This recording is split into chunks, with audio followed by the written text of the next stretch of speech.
अगले भाई साहब हैं सुभाष चंद्र बोस, और इनकी अपनी अलग नीति थी।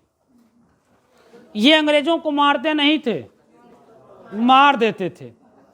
क्या करते थे? मार देते थे। इनका तरीका अपना अलग था भाई, अलग लेवल के आदमी थे सुभाष चंद्र बोस जी। असली जो पुष्पा हैं वो सुभाष चंद्र बोस जैसे लोग हैं। इन्होंने अंग्रेजों के सामने कभी भी अपना सर नहीं झुकाया। असली पुष्पा तो ये लोग हैं। तो सुभाष चंद्र बोस के बारे में बातचीत करें कि क्या मामला इनके बारे में है। तो सबसे पहला पॉइंट, इनका जन्म जरूर देखते हैं। तो इनका जन्म 23 जनवरी 1897 में उड़ीसा के कटक नामक स्थान पर हुआ। कहाँ हुआ? कटक। तो इनका जन्म कितने जनवरी को हुआ है? 23 जनवरी। और कब हुआ है? 1897 में। और किस राज्य में हुआ? उड़ीसा। उड़ीसा में कहाँ हुआ? कटक। कहाँ हुआ? कटक। और इसी 23 जनवरी को भारत सरकार द्वारा पराक्रम दिवस के रूप में घोषित किया गया। किस दिवस के रूप में? पराक्रम दिवस के रूप में। तो हाल ही में भारत सरकार ने पराक्रम दिवस के रूप में घोषित किया किस जनवरी को? और इस पराक्रम दिवस का संबंध किसके जन्म दिवस से है? सुभाष चंद्र बोस। 23 जनवरी गई कि है? अभी है, अभी है। अब 22 के बाद आएगी 23, क्योंकि इस समय 22 का प्रचार इतना हो रहा है कि शायद सबको ये पता चल गया होगा कि 22 जनवरी कब पड़ेगी। जैसे कभी ये नहीं था कि होली कब है, तो वैसे ही आजकल डायलॉग चल रहा है कि 22 कब है। 23 जनवरी आने वाली है। तो आप देखेंगे कि सिविल लाइन के पास सुभाष चंद्र बोस की मूर्ति को साफ किया जाएगा। सीधी सी बात भाई, साफ किया जाएगा। वहाँ पे स्पीकर लगाए जाएंगे, मेरा रंग दे बसंती गाने लगाए जाएंगे। तो ये उन्हीं के जन्म दिवस पर अवसर सारा कार्यक्रम होता है। उसके बाद 23 जनवरी के बाद फिर उस मूर्ति पर कितनी गंदगी बैठती है, इससे कोई लेना देना। बस 23 तारीख को स्पेशल ध्यान रखते हैं, क्योंकि उस दिन का जन्मदिन होता है। तो 23 जनवरी 1857 को उड़ीसा के कटक नामक स्थान पर इनका जन्म हुआ। अच्छा, सुभाष चंद्र बोस जी बचपन से ही देश के प्रति बड़ा इनका अंदर जुनून था। जैसे ही लड़का आगे क्या बनेगा उसके बचपन से ही हरकतों से पता चल जाता है। मान लो कि चिंटू 4-5 साल के हुए और पापा के जेब से पैसा चुरावे लगे, तो आप समझ जाओ कि चिंटू को अगर सही ट्रेनिंग दी जाए तो चिंटू धूम 4 बना सका थी। धूम 3 तो बन ही चुकी है, धूम 4 बन सकती है। या चिंटू, और जो बच्चा बचपन में बड़ा, क्योंकि चोरी करने के लिए दिमाग चाहिए, तो जो चोरी करता है अगर उसको सही दिशा दे दी जाए तो भाई साहब वो बच्चा पढ़ने में बहुत तेज होता है, क्योंकि उसका दिमाग विकसित हो चुका है। वो भोलू टाइप में नहीं है, गोलू टाइप में नहीं कि गोलू बना बैठा है। बहुत तेज तर्राक होता, गुम्मा मार के भाग जाता है। तो जो लड़का गुम्मा मार के भाग जाती वो लड़का बहुत खतरनाक हुआ थी। तो सुभाष चंद्र बोस के अंदर बचपन से ही देश के प्रति जैसे जैसे ये बड़े हो रहे थे, इनको समझ हो रही थी कि देश क्या है, हम गुलाम कैसे हैं, हमें गुलाम किसने कर रखा है। तो इनके अंदर भी एक जुनून था कि देश को आजाद कराएंगे। इसको मैं आपको समझाने के लिए चीजें बता रहा हूं, ठीक है। तो ऐसी स्थिति में सुभाष चंद्र बोस जब कभी भी कोई गांधी जी का आंदोलन चलने वाला है या कोई कार्यक्रम चलने वाला है, गांधी जी तो काफ़ी लेट में आए 1915 के आसपास, तब तक तो सुभाष काफ़ी बड़े हो चुके थे, लेकिन इनके समकालीन जो भी राजनीतिक नेता थे, अगर वो आज़ादी से संबंधित कोई भी कार्यक्रम चलाते थे तो सुभाष चंद्र बोस उसमें बढ़ चढ़ कर हिस्सा लेते थे और दिन भर उस आंदोलन में बैठे रहते थे, धरना प्रदर्शन किया करते थे और शाम को लौट कर घर आते थे। जैसे मान लो कि आपका पेपर लगा हो और आप दिन भर घूमो, दिन भर मैच खेलो, सवेरे 8 बजे मैच खेले जाओ, रात को 9 बजे मैच खेल के लौटो, कि जब गेंद फूट गए तब ही नहीं लौटो तुम। और अगर तुम 5-6 दिन यही तरह करत रहो, पापा खाली तुम्हें तुमका देखें कि तुम क्या कर रहे है, वही के दिन बाद 2-3 दिन बाद देख लें कि तुम कर क्या रहो पहले, वही के बाद तुमका एक दिन समझाइए जो तुम कर रहे हो ये सब हम करके छोड़ देना। बच्चा पढ़ लिख लियो, नहीं गाँव में मनरेगा चल रहा है, ठीक है, यही मत तुम्हारा जॉब कार्ड बनवा दे। अब आए दिन तुमका टेलरबाजी, आए दिन टेलरबाजी। तुम्हें दिमाग में हो यार बगावत करते ही गायन के खिलाफ हम, तुम्हें दिमाग में हो ऐसा है यार, अब बल्ला का हाथ हम बाद न लगो, अब हम लगो पहले वर्दी पहनब। का पहनब? वर्दी पहनब। पहले पिताजी को दिखा तो दें कि हम क्या चीज हैं, तो पहले अधिकारी बनेंगे हम, वही के बाद फिर नौकरी छोड़ दिया, फिर मैच खेलब। हल्के में ले रहे हैं भाई पिताजी, तो पिताजी को दिखाना है।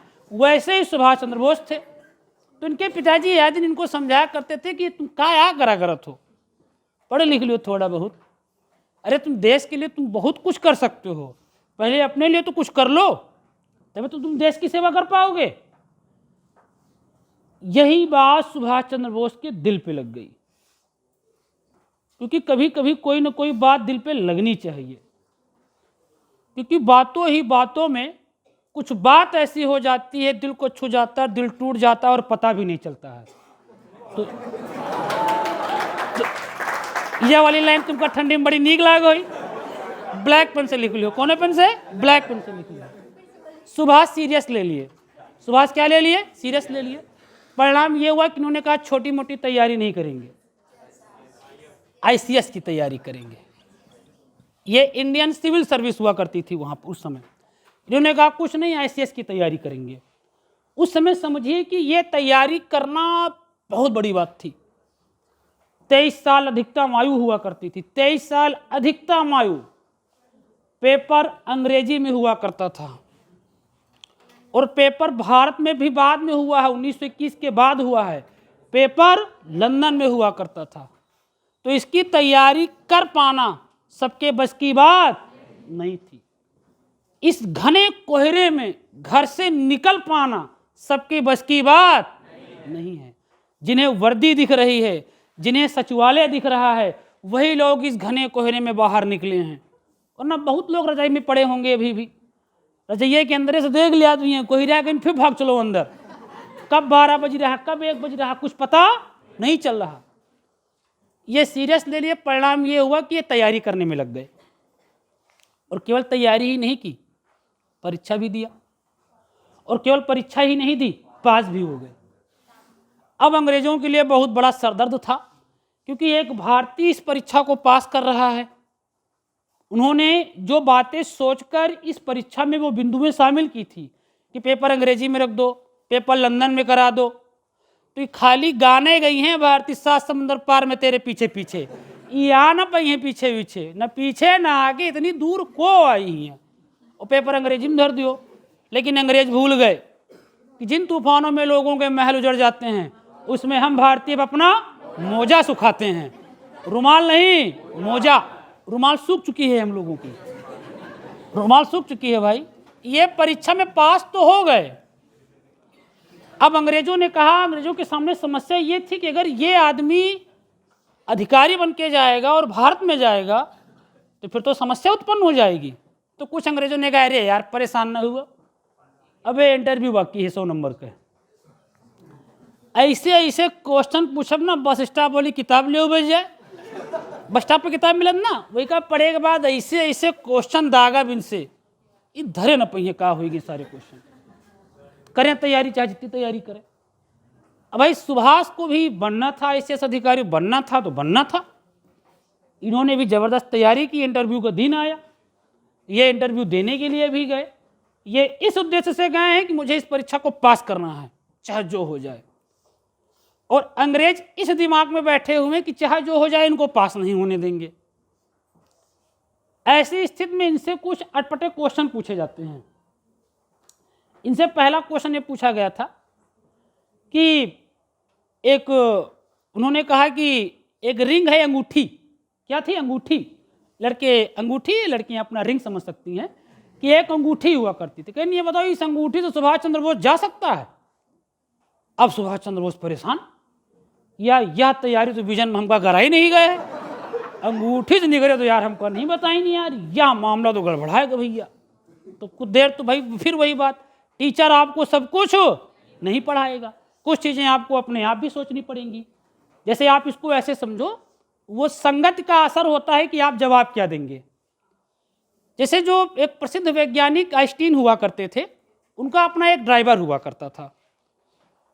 आइंस्टीन जी एक प्रसिद्ध वैज्ञानिक थे और जहाँ भी जाते थे जबरदस्त भाषण देते थे। ड्राइवर की एक आदत थी कि उनके उन सारे भाषण को एकदम रट लेता था, एकदम पढ़ लेता था। तो एक दिन दोनों लोग बैठे हुए थे, तो ड्राइवर ने आइंस्टीन से कहा कि सर एक बात कहें, अब तक आपने जितने भाषण दिए हैं और कहाँ पर आपने क्या बोला है, मुझे सब याद है, एक तरफ से मैंने सब याद कर डाला है। आइंस्टीन ने कहा हाँ, कहें हाँ हाँ, कहें सुनाओ। ड्राइवर ने सुनाना शुरू कर दिया। आइंस्टीन एकदम आश्चर्यचकित हो गए कि अरे भाई ये कैसे। तो ड्राइवर ने कहा कभी मौका दीजिए, हमें भी दीजिए। तो आइंस्टीन ने कहा ठीक है, एक सम्मेलन होना है, जहाँ पे सम्मेलन होना है वहाँ के लोग हमें नहीं पहचानते हैं, मेरा नाम जानते हैं लेकिन हमें नहीं पहचानते हैं, तो ऐसा करो तुम बन जाओ आइंस्टीन और हम तुम्हारा ड्राइवर बन जाएंगे। तो ड्राइवर को भी लगा यस मौका मिला है, बहुत बढ़िया, इस बार मौके पे चौका मार देंगे। भाई सम्मेलन हुआ और उस सम्मेलन में आइंस्टीन जी ड्राइवर के रूप में जा रहे हैं और ये ड्राइवर बना हुआ है, आइंस्टीन बना हुआ है। सभा पहुँचे, सभा में जबरदस्त भाषण दिया इसने, जबरदस्त भाषण। किसी को लगा ही नहीं कि ये नकली है, लेकिन एक एक बुद्धिजीवी व्यक्ति बैठा होता है। कुछ उसमें से थे, शक हो गया कुछ लोगों को कि यार ये आदमी हमको आइंस्टीन तो नहीं लग रहा है। तो कोई नहीं, ऐसा करो जॉन कुछ बताए नहीं और यही इनसे क्रॉस क्वेश्चन करा जाए, क्योंकि इनका वह पता है जो आइंस्टीन बताए हुए, इनका क्रॉस क्वेश्चन करो, वही फंस गई है। तो 4-5 लोग आए आइंस्टीन के पास, उनके ड्राइवर के पास आया। आइंस्टीन जो बना बैठा है कि ऐसा है सर, जो अभी आपने बताया है थोड़ा इसको थोड़ा और व्याख्या करके बता दीजिए, इसमें मेरे 5-6 क्वेश्चन डाउट है जो मुझे समझ में नहीं आ रहे हैं। अब ये ड्राइवर तो फंस गया कि अरे यार अब हम इसका कसक बताई, अब हमका थोड़ी पता है मैं आंसर का दिया जाए क्रॉस। तो उसने जवाब दिया कि तुमको एक छोटी सी बात समझ में नहीं है, तुमसे ज़्यादा बुद्धिमान मेरा ड्राइवर है, देखो अभी वो बता देगा इसका क्रॉस आंसर क्या होगा। समझ गए। और फिर ड्राइवर के पास पहुंचा, ड्राइवर पहले से बना कौन बैठा है, आइंस्टीन, वो तो एकदम जवाब दे देगा ना। तो ये संगति होती है कि आप किसके साथ हैं। तो वही चीज़ सुभाष चंद्र बोस का आलम था। सुभाष चंद्र बोस से जैसे ही अंग्रेजों ने पूछा कि ये बताओ इस अंगूठी से सुभाष चंद्र बोस जा सकता है, ये कुछ देर तो शांत रहे, शांत होने के बाद कहा बिल्कुल जा सकता है सर। कहीं कैसे, कहीं लाइए अंगूठी। अंगूठी लिए, एक पेन लिया और एक कागज लिया, कागज में लिख दिया सुभाष चंद्र। केंद्र जी ये देखिए सुभाष चंद्र बोस जा रहे हैं। अंग्रेजों ने कहा अरे यार, तो जवाब एकदम सटीक दिया। अंग्रेजों ने कहा कोई बात नहीं, तो पहला क्वेश्चन था, दूसरा दागते हैं। अंग्रेजों ने कहा कि तुमको उस खिड़की के पास से एक पेड़ दिख रहा है। सुभाष ने कहा हाँ दिख रहा है। कहीं बताओ उस पेड़ में कितने पत्ते हैं। अब सुभाष परेशान कि का उम्र आत्मा में चढ़ेंदा है, हमको पत्ते कैसे पता हो। लेकिन ऐसे प्रश्नों का जवाब, अटपटे प्रश्नों का जवाब अटपटे तरीकों से ही दिया जाता है। कि जैसे कभी इंटरव्यू में जाओ, कोई पूछे कि तुम जिस ट्रेन से आए हो उस ट्रेन का नंबर क्या है, तो 13-353, मतलब कुछ भी जवाब दे दो। वो ना देखे जाइ हैं और ना तुमका याद करे जरूरत रहा कि तुम खाली क्या देखो, तो कबो टिकट याद नंबर देखा, तो कहाँ से कहाँ तक जाना है, और सबसे मेन बात टिकट कितने का है, जो सबसे मेन चीज़ होती है कि टिकट कितने का है। सुभाष ने कहा कि पेड़ में पत्ते कितने हैं, तो इसका जवाब भी दिया। कहीं सुने सर, आपको उसी पेड़ के बगल में दूसरा पेड़ दिख रहा है जो छोटा सा है, कहीं हाँ दिख रहा, कहीं बस उससे ज़्यादा है। अब अंग्रेज परेशान कि यार उससे ज़्यादा हैं तो हम जाइए पहले अभी वाले गिनी जाए, तो या तो हमारा हथियार हम इनका मार रहा है। कुल मिला के हुआ क्या कि सुभाष चंद्र बोस इस परीक्षा को पास कर गए और इनकी ट्रेनिंग चल रही थी। इसी बीच गांधी जी अपना असहयोग आंदोलन शुरू कर देते हैं और गांधी के इस असहयोग आंदोलन से प्रभावित होकर वो बीच में ही नौकरी छोड़कर चले जाते हैं। तो इन्होंने आईसीएस की नौकरी ग्रहण की थी और फिर गांधी के असहयोग आंदोलन से प्रभावित होकर इन्होंने इस नौकरी को क्या कर दिया था, छोड़ दिया था। इनकी अपनी आत्मकथा थी, इनकी अपनी आत्मकथा थी और उस आत्मकथा का नाम था इंडियन स्ट्रगल। तो इंडियन स्ट्रगल इनकी क्या थी, आत्मकथा हुआ करती थी। और सुभाष चंद्र बोस के बारे में अगर देखा जाए तो इन्होंने एक 1938 का कांग्रेस अधिवेशन होता है और 1938 कांग्रेस अधिवेशन कहाँ होता है? त्रिपुरी। कहाँ होता है? त्रिपुरी में होता है। और 1939 का कहाँ हुआ था? हरिपुरा। कहाँ होता है? हरिपुरा। ये त्रिपुरी है, ये मध्य प्रदेश में पड़ता है, ठीक है। इस 1938 के कांग्रेस अधिवेशन के जो अध्यक्ष बनते हैं वो सुभाष चंद्र बोस बनते हैं। तो सुभाष चंद्र बोस पहली बार कांग्रेस के अध्यक्ष कब बने? 1938 में बने। और ये अधिवेशन हुआ कहाँ था? त्रिपुरी में हुआ था। सुभाष के काम करने की शैली थोड़ी अलग थी। ये अंग्रेजों को घुमा कर मारते थे। अभी तक कांग्रेस की जो टीम है वो गांधी की दिशा निर्देशों पर चलती है। गांधी जी हालांकि थोड़ा कांग्रेस से अलग भी हैं इस समय, लेकिन फिर भी वो गांधी के सिद्धांतों पर ही चलती है। तो गांधी का जो समर्थक वर्ग था वो सुभाष चंद्र बोस की नीतियों से संतुष्ट नहीं था। उनका मानना था कि ये जिस हिसाब से काम कर रहे हैं इस हिसाब से हमें कामयाबी नहीं मिलेगी। तो लोग गांधी के पास पहुंचे, कहा बाबू बवाल हो ही रहा है इस समय कांग्रेस में, और जब से ये सुभाष बाबू बने हैं ना अध्यक्ष, बवाल काटे पड़े हैं।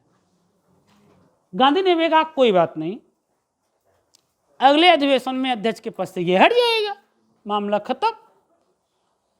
1885 से लेकर 1938 तक कांग्रेस में अध्यक्ष पद के लिए कभी चुनाव नहीं होता था। कांग्रेस में अध्यक्ष पद के लिए जो पहली बार चुनाव हुआ वो 1939 में हुआ। कब हुआ? 1939 में हुआ।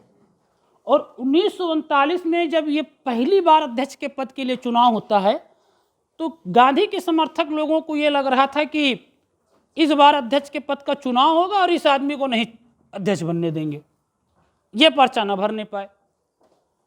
लेकिन सुभाष चंद्र बोस पहले ने पर्चा भरी आए रहे हैं। इनकी तैयारी थी कि हम 39 में भी बनेंगे।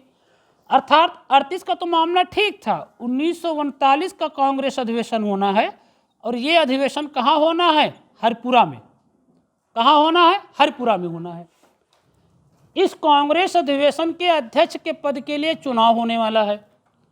चुनाव में एक तरफ सुभाष चंद्र बोस खड़े हैं, दूसरी तरफ जैसे ही सुभाष चंद्र बोस चुनाव में खड़े हो गए तो ऐसी स्थिति में जो बाकी टीम थी जो सुभाष को नहीं पसंद करती थी वो परेशान हो गई। अरे यार फिर अध्यक्ष के पद पे खड़ा हो गया। वो पहली बार में तो खाली बवाल काटी से लहर आई थी, अब की सुनामी ना आ जाए, हम डर रहे हैं तो और बवाल ना हो जाए। इसीलिए कुछ लोगों ने कहा कुछ नहीं, इसको रोको। तो इसको रोकने के लिए लोग गांधी जी के पास गए और कहा गांधी जी आप खड़े हो जाओ। गांधी जी ने कहा यार यार हमसे चुनाव की बात ना करो यार, बनी बनाई इज्जत बहन बेकार हो जाए। मान लो इत्तेफाक से अगर ये जीत गया तो हमारा तो मामला गड़बड़ा जाए ना। कहीं नहीं से आए तो फिर का हम अपना उम्मीदवार उतारते हैं। तो गांधी जी ने अपना एक उम्मीदवार उतार दिया सुभाष चंद्र बोस के सामने और उसका नाम था पटभी सीतारमैया। तो पटभी सीतारमैया गांधी के अपने समर्थक थे और ये किसके अपोजिट खड़े हुए हैं? सुभाष चंद्र बोस। और प्रचार प्रसार शुरू हो चुका है कांग्रेस में। गांधी और गांधी की पूरी टीम पटभी सीतारमैया के लिए वोट मांगती है और गांधी जी व्यक्तिगत गए लोगों के पास और कहा कि देखिए ऐसा है, ये रमैया नहीं है, ये गांधी है, गांधी। अगर रमैया की हार हुई तो समझो किसकी हार हो गई? गांधी की हार हुई है। इसीलिए वोट किसको देना? रमैया को वोट देना। अच्छा, गांधी जिसके पास भी जाते थे कोई ये तो कह नहीं सकता था कि नहीं गांधी जी आपको नहीं देंगे। सब ये लोग ये कहते थे अरे गांधी जी आपकी बात, आपके अलावा हम इसको कहाँ वोट देंगे, आप ही तो सब कुछ हो, आप महापुरुष हो। अब ऐसी स्थिति में गांधी जी को लगा कि माहौल टाइट है। सुभाष की टीम अपना मतदान चुनाव प्रचार करने में जुटी हुई है। इतिहास तय नहीं कर पा रहा था कि जीत किसकी होगी और हार किसकी होगी, क्योंकि कभी पलड़ा सुभाष का भारी हो जाता था और कभी रमैया का भारी हो जाता था। रमैया का इसलिए भारी हो जाता था क्योंकि वो गांधी समर्थक थे। और ये इतिहास है, इतिहास। यहाँ ना आपके चाहने से कुछ होता है, ना हमारे चाहने से कुछ होता है, होता वही है जो मंजूरे खुदा होता है। और इस बार खुदा का जो हाथ था वो सुभाष चंद्र बोस की तरफ था।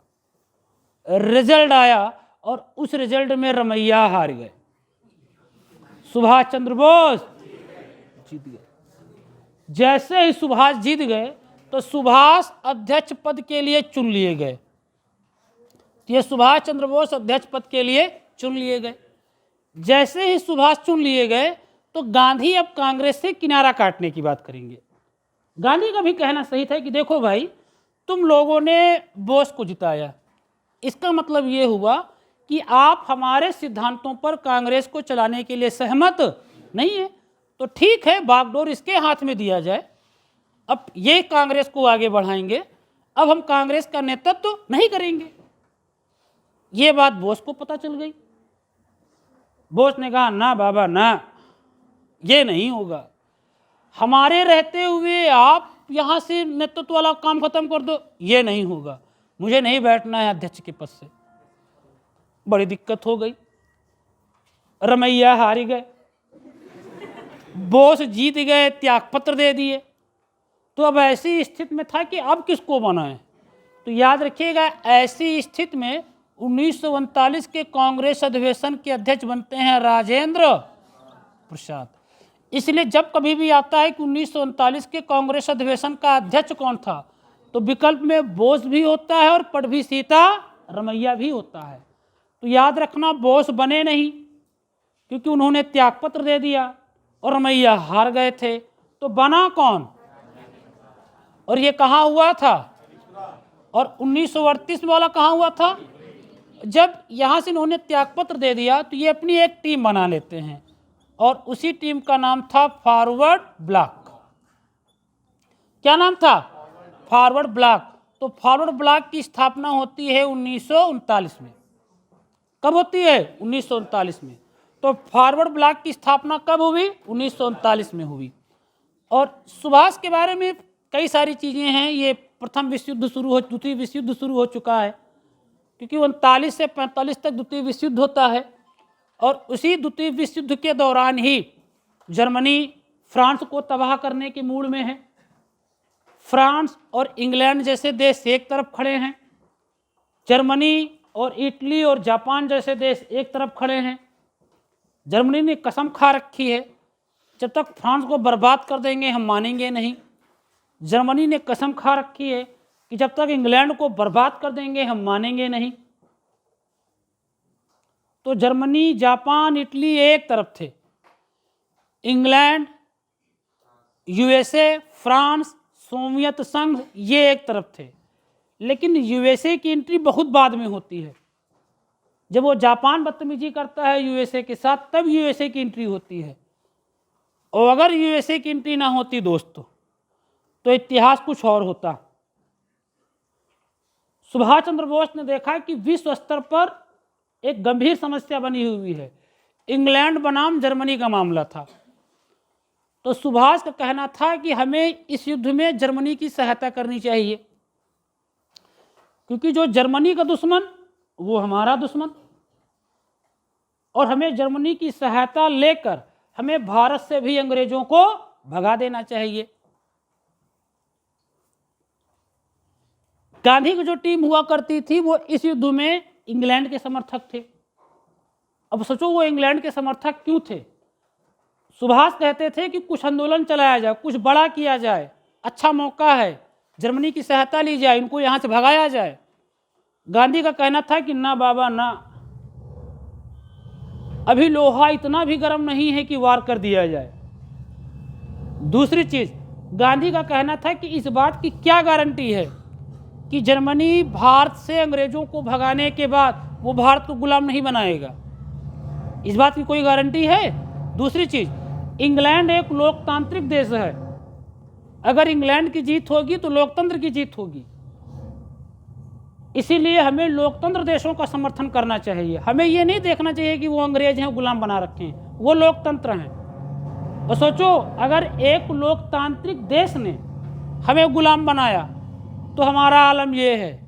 और जर्मनी तो तानाशाह है, ये अगर गुलाम बना लेगा तो आलम क्या होगा, क्योंकि उनकी ना सुनने की आदत नहीं थी। तो यहाँ पर वाद विवाद हो जाता है सुभाष और गांधी की टीम के बीच।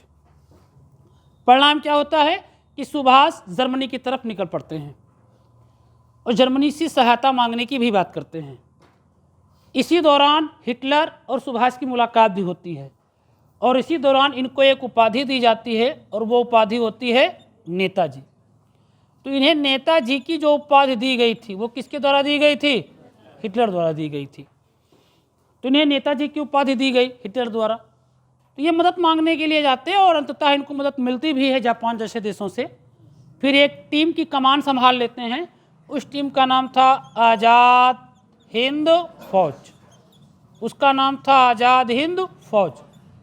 इन्होंने आज़ाद हिंद फौज की स्थापना नहीं की थी, इन्होंने आज़ाद हिंद फौज की कमान संभाली थी और इन्होंने आज़ाद हिंद फौज की कमान संभाली थी 1943 में। और ये आज़ाद हिंद फौज की कमान इन्होंने सिंगापुर के आसपास संभाली थी। कहाँ संभाली थी, सिंगापुर के आसपास।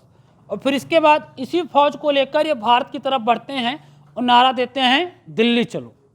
कहाँ चलो, तो सुभाष के द्वारा कुछ नारे दिए गए, उसमें से एक नारा था इनका दिल्ली चलो। कहाँ चलो, दिल्ली चलो। और दूसरा इनका नारा हुआ करता था तुम मुझे खून दो मैं तुम्हें आज़ादी दूंगा, क्योंकि इनकी अपनी एक टीम सेना थी आज़ाद हिंद फौज। अब उस आज़ाद हिंद फौज में जब युद्ध होने लगा तो सेना की संख्या कम पड़ने लगी, तो इनको ज़रूरत थी कि बड़े स्तर पर लोगों को इस सेना में भर्ती किया जाए। तो वो देश के युवाओं को संबोधित करते हुए कहते हैं कि आप हमें अपना खून दीजिए। खून देने का मतलब ये हुआ कि ये नहीं कि एक दो यूनिट दे दियो, खून देने का मतलब ये हुआ कि आप सहयोग करिए हमारा और इसके बदले हम आपको क्या देंगे, आज़ादी देंगे। तो तुम मुझे खून दो मैं तुम्हें आज़ादी दूंगा को जो नारा दिया गया, वो नारा किसके द्वारा दिया गया, सुभाष चंद्र बोस के द्वारा। ये थे सुभाष चंद्र बोस जो अब हमारे और आपके बीच नहीं रहे। और यहीं पर हमें ये याद रखना है कि सुभाष चंद्र बोस ने ही महात्मा गांधी को, किसे, महात्मा गांधी को राष्ट्रपिता कहा था। क्या कहा था, राष्ट्रपिता कहा था। जब ये कमान संभाल लेते हैं और बढ़ते हैं आगे की तरफ, तो ये रेडियो चैनल के माध्यम से संबोधित करते हुए कहते हैं कि गांधी जी अब एक नए सफ़र की शुरुआत हम करने जा रहे हैं और हम चाहते हैं कि इस नए सफ़र की शुरुआत में आप हमें अपना क्या दें, आशीर्वाद दें, क्योंकि आप पूरे देश के क्या हैं, राष्ट्रपिता हैं। तो गांधी को राष्ट्रपिता किसने कहा, सुभाष चंद्र बोस ने। देखो विरोध विचारों का था, व्यक्ति विशेष का विरोध नहीं है। न अम्बेडकर गांधी के व्यक्तिगत विरोधी थे, न गांधी अम्बेडकर के थे, न सुभाष गांधी के थे, न गांधी सुभाष के थे। विचारों की लड़ाई थी। जो भी लड़ाई होती है वो विचारों की लड़ाई होती है और विरोध हमेशा विचारों का ही होना चाहिए, व्यक्तिगत नहीं होना चाहिए। लेकिन यहाँ व्यक्ति विशेष हो जाता है, दिक्कत हुई हो जाती है। तो सुभाष चंद्र बोस का जन्म 23 जनवरी 1897 में हुआ उड़ीसा के कटक में। इनकी आत्मकथा का नाम, ये किस सर्विस में चुने गए थे, ICS। फिर उसे क्या दे दिया, त्यागपत्र दे दिया। किस आंदोलन से प्रभावित होकर, असहयोग आंदोलन। और ये कांग्रेस के अध्यक्ष पहली बार कब बने, 1938। कहाँ हुआ था, 1939 का अधिवेशन कहाँ होना था, हरपुरा। कहाँ होना था। और इसमें अध्यक्ष पद का क्या होता है, चुनाव। क्या होता है, और इस चुनाव में कौन लोग खड़े होते हैं, पड़वी सीता, रमैया और सुभाष चंद्र। रमैया किसके समर्थक थे, कौन हारा, पड़वी सीता, और कौन जीता, लेकिन सुभाष चंद्र बोस अध्यक्ष के पद पर। तो फिर बैठता कौन है, राजेंद्र प्रसाद। कौन बैठता है, जगह उल्टा तो नहीं हो गया है, उल्टा हो गया।